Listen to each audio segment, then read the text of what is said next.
It rained today, so I woke up at 3 full of energy. I really seem to um, feel more energized during rain. I get clearer on my information.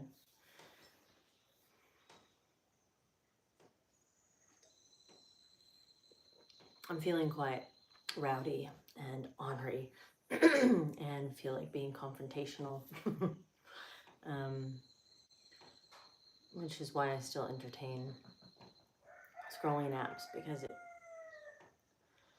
it's my duty to lay out some wild shit that people would never imagine to be true, but it's always true. But I'm really grateful for this space because building community is something I've been trying to, a digital community is something I've been trying to do for many years, but I haven't found an outlet that aligns with my flow state. And or they're, on an app and like you have to do all these things and participate. And it's like my main focus is to share verbally with people, and the people who align to that truth, who feel that truth in their body, they're also going to be here. And then through us um, congregating in this space, we get to grow community together. And one of the main topics right now for me in this world where it's so loud and so clear, the separation that is occurring. And um, it has no color there, there's no blue, there's no red. It's like people are finally going, okay, this is the same thing. It's a consistent war if we're looking at one side or the other side, and it's a very controlled mindset to believe that there's only two choices whenever there's an infinite amount of possibilities where we can pour our energy into and then create that in our simulation. But if they keep us fighting for two sides, you don't see the infinite possibilities. It's only right or wrong. And so my deep meditations right now are on the multidimensional reality and how that reality has been hidden from us in such a way that people don't have any, like, the people who are coming online right now, coming online to the fact that they've been played in a game where they could be participating, but because they're just now getting turned on, like, okay, what's going on around me? The awakening that we're seeing digitally from the exposure, because we're in an exposure era, is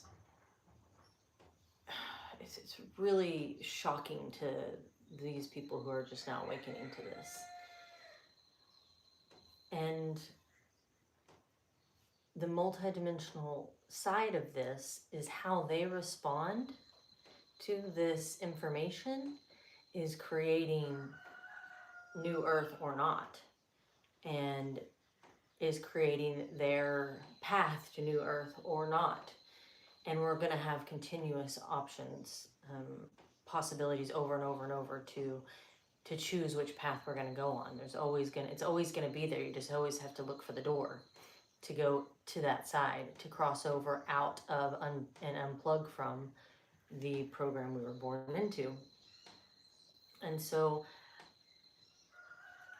when I get hooked on a certain topic and I meditate on it over and over and over again, well, I have to just share that. And it's the multidimensional reality right now.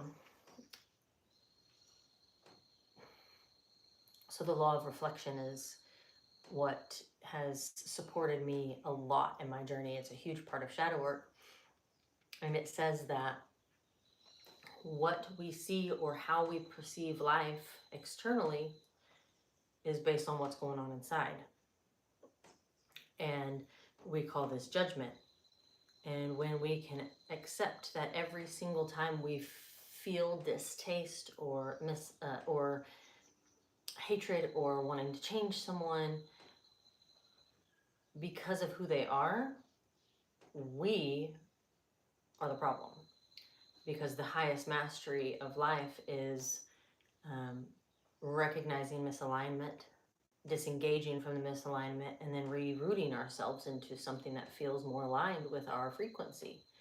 It's not to blast them, it's not to, smear them. The retaliation, the revenge energy is very much rooted in fear, judgment, comparison, competition, all of these low vibrational energies. So the immediate response or reaction, I should say, that people are having to the exposure playing out on the big show is anger and revenge. And all of that is valid because those come from a valid energy, which is anger, fear, shame, guilt. And they could be easily jumbled up, but the bottom, the very lowest of the frequency, and the one that is often overlooked and avoided, is shame and guilt. And there's nothing more shameful than someone being a version of themselves and doing harm to others, and then outgrowing that version of themselves and accepting and recognizing who they were and holding shame and guilt around it. And because the exposure of crimes against humanity is so loud, that the shame and guilt inside the people who are not wanting to excavate that version of them is, it's like a volcano. And this eruption, it needs somewhere to go. And so a lot of people are externalizing that. A lot of people are also going to not want to be here. And we may see a rise in people choosing to exit their physical body because of the shame and guilt is so strong. But the reason I feel that this is in alignment with this current man bashing energy that many women have participated in, and many of us have been really wrung out through some shit with men, right? I was first raped by a man when I was 2 years old, and it was my mother's drug dealer, and she would leave me and my older sister with him while she went and got high until my older sister is 4 years older than me, sacrificed herself in those moments and told him, like, don't touch her anymore, I'm here. Then immediately she told my mom. So for me, I've spoken about this quite a bit, so I don't really have any more shame or guilt around it, or my mother, who she is, or the patterns and behaviors that I created because of this abuse. But it did occur again, and that's just what I know of, because I was moved around quite a bit. And when we don't know about the things that happened to us, we don't have, nobody has confirmed it maybe, we can start to believe that it's all made up in our heads. Because when I was again raped, roofied and raped by my friend's uncle when I was 17, it was so traumatic and so intense, and the spiral that I took and the ways I wanted to end my physical reality overpowered any type of belief in myself, to where I started creating even stories that, like, maybe that didn't happen. Maybe I was just going through this. And then the one thing that always brings me back to truth within myself is that the morning after I was roofied and raped, I wiped, and there was a really long hair that wasn't mine because I was completely shaved. And that's, in that moment, is when it flashed into my mind, me being in the bathroom and him coming in there and then taking me into his bedroom. And So when I try to create these stories, because the shame and guilt is so hard to handle, I remember that and I'm like, okay, no, this really happened to me and I never got justice. I tried to gather a lot of other women who also were roofied and raped by this same guy and his group of friends, all had a lot of money. And all of them would talk to me and my sister, but they didn't want to go, to the police officer about it, to the law. Like, it was just me. And um, so when I use my own reality, when this is exposed and I see these things, I have these really strong moments of emotion that flow through me, especially because my daughter is 2.5. Just this morning when I was laying in bed at 3 a.m., it was in my mind that I was being abused at the same size and age and emotions that she is right now. And what the fuck? It's hard to really just metabolize that over and over and over again in so many different ways. The metabolizing it comes from me having to regurgitate the experience, chew it on again. It's like a cow. I feel like I have 4 stomachs and it's just constantly moving the information around until I break it down in all of the ways that release emotions that are trapped inside of me. But for me, who has the tools, I have the tools to work through this. I wrote books about this. I'm okay. And I know the law of reflection, and I know that it's happening out there, which is excavating inside of me anything that could be dormant. This is for us. And so when people who are seeing this and they have hidden their abuse or they have hidden them abusing, it's going to do the same thing. But when people don't have tools, they act violently. That could be literally protesting, could be something that someone would do who is full of shame and guilt, because it's an aggression with a collective of people. So it's normalized that anger is is the foundation of something. But whenever you remember your tools and your truth, that we are humans in this experience, having this emotional experience, we are here to alchemize those emotions and remember that we actually have the power and the knowledge to alchemize them. That's the mastery. But when we don't have the tools, you don't know about alchemy, you don't know how to even metabolize any of it, so it's just spewing through you like electricity, and nobody can take you off the electric cord.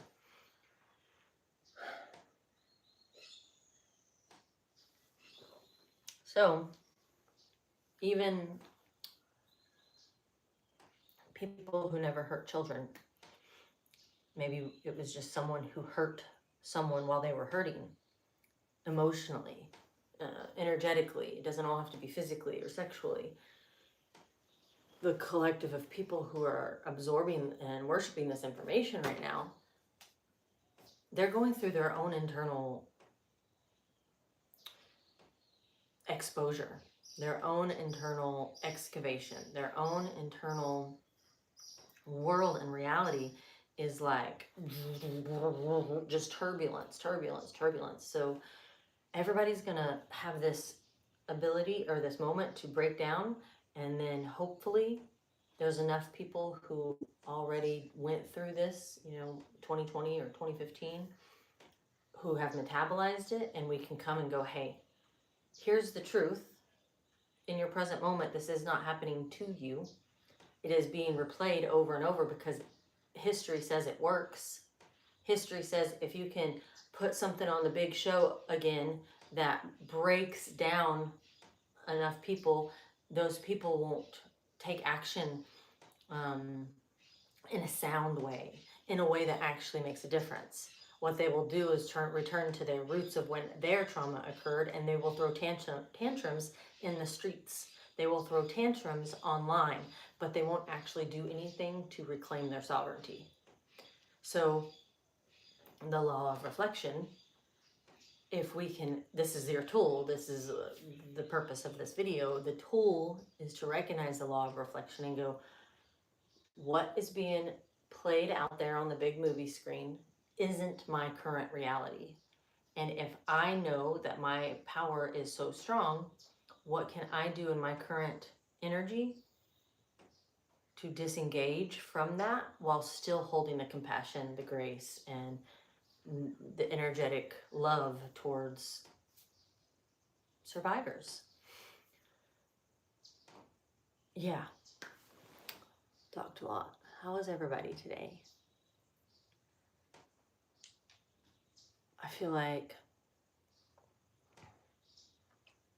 well, I tried to come and do this in the evenings, thinking more people are available than in the morning, but I am just not as on point in the morning, in the evening, as I am in the morning. I go to sleep at like 7, so at 5 I'm ready to go to sleep.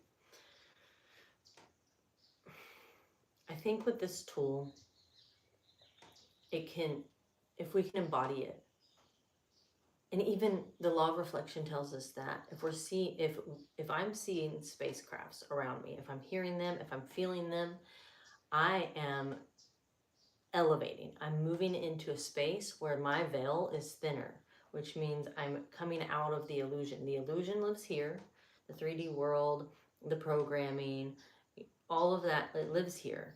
And then there's a veil, and it keeps us from seeing those things. And then we're over here. And the more we purify ourselves over here and do our internal excavating and disengage from all of these things, that veil just keeps thinning. And also, because that's happening to so many people already, then collectively that is putting into our simulation a thinner veil, which is where we're starting to see dragons, mermaids, dwarves, dogmen, frogmen. Every single thing that's actually happening around us, we're starting to see it. And that's because the veil is there.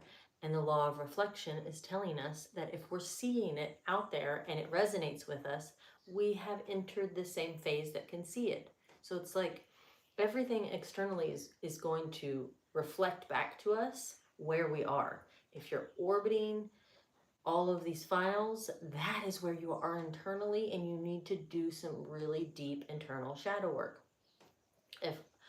If we're orbiting, meditation and seeing things outside and experiencing messengers from nature, all of this type of energy, then that's a reflection of where we are inside. And this is where we actually begin the great divide, the divide that separates these people over here from this reality in this reality, because we are internally a different version of ourselves, and that internal belief is being projected into the simulation that we experience. I feel like when this collective gets stronger, this is the New Earth Collective, when this gets stronger, we will be not on scrolling apps. And I don't feel like that's too far away. I believe my purpose right now is to gather people in Instagram. TikTok is just absolute shit. And gather the people who are ready to stop scrolling and to be a part of something and to connect in community, even if it's virtually. But this is also why we have a community here, because the virtual is not going to be enough. You are going to be watching this now, and in 2 years you could be here, staying in one of these houses for 6 months, connecting with people who are also where you are collectively. This is the part of the ascension, is there's so many different levels and parts of the game that we get to move and move about through until we land into complete sovereignty.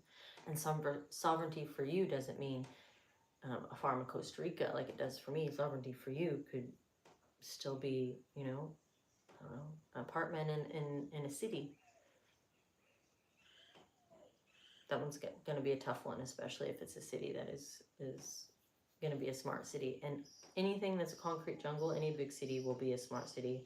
And if you're participating in that, you're literally on their time clock. Everything that you're doing is wrapped around the control of someone else. Let's see.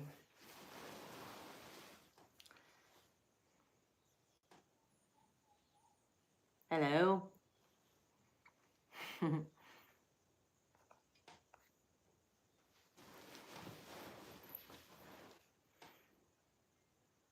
So what do y'all feel about this? Because often I hear, everything you talk about is so deep. Life isn't as deep as you make it, not from anyone around me, because they're also in that same energy.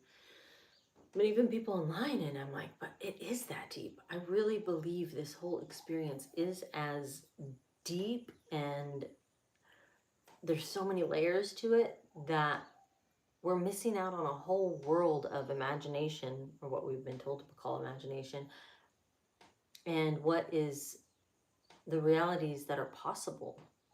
Like, it is that deep.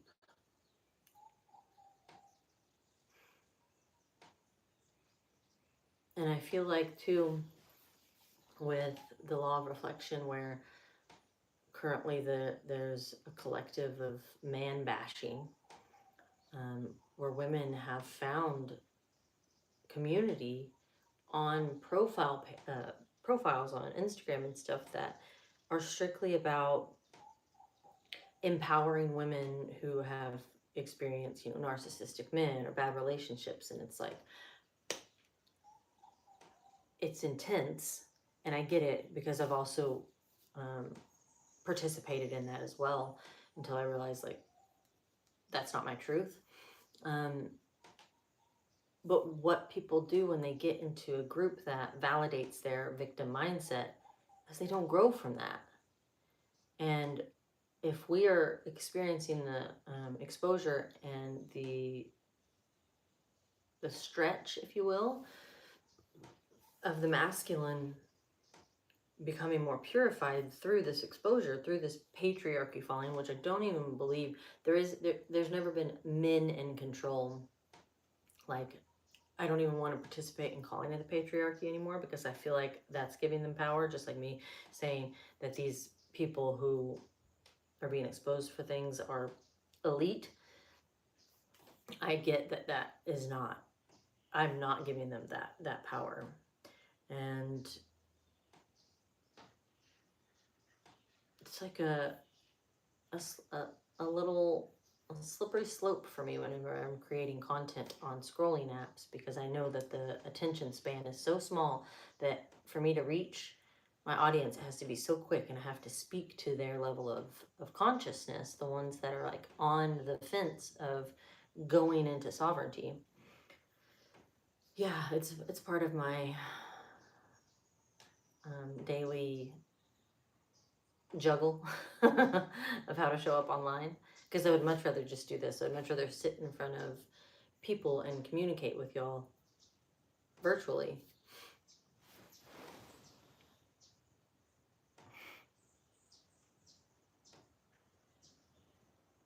The veil is thinning. Tapping into the quantum field is the key, I think.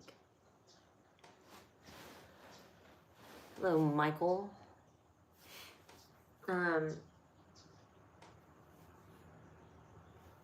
Yeah.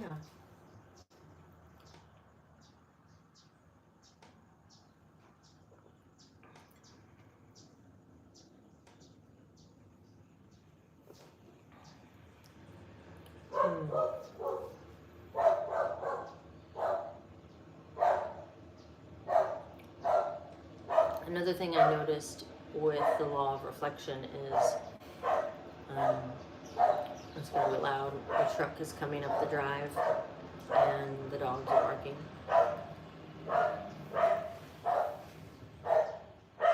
Thanks, Hector. I appreciate you showing up for these lives and participating.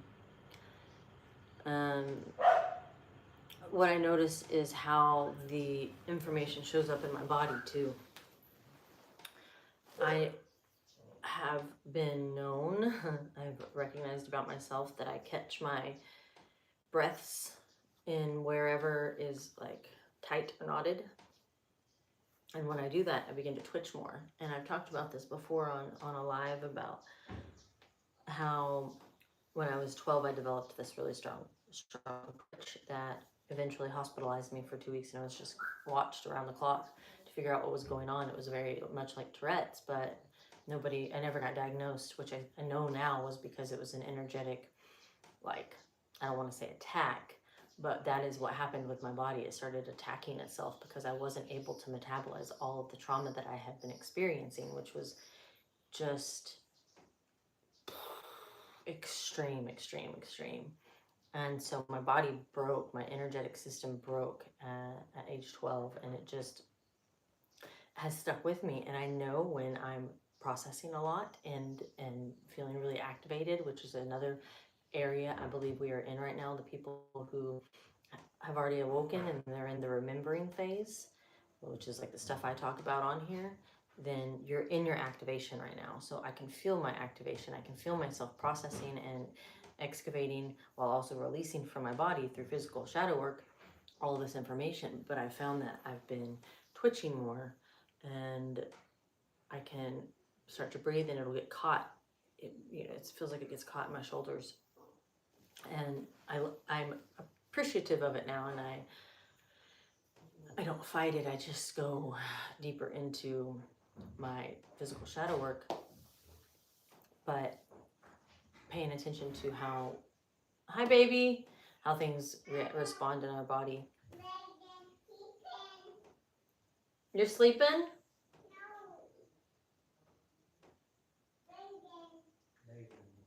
Megan is sleeping. I think she needs me. So I'm going to end this here. And if y'all just jumped on, then watch the replay. Ciao.